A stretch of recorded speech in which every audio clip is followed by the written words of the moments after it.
You ask Tiger to solve. This deals with linear equations with one unknown. The final result is y equals 31/2. Let's solve it step by step. Simplify the expression. Expand the parentheses. Multiply the coefficients. Simplify the arithmetic.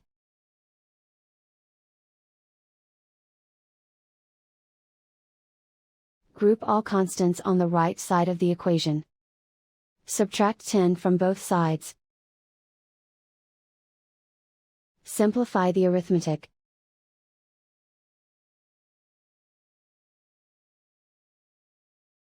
Isolate the y. Divide both sides by 4.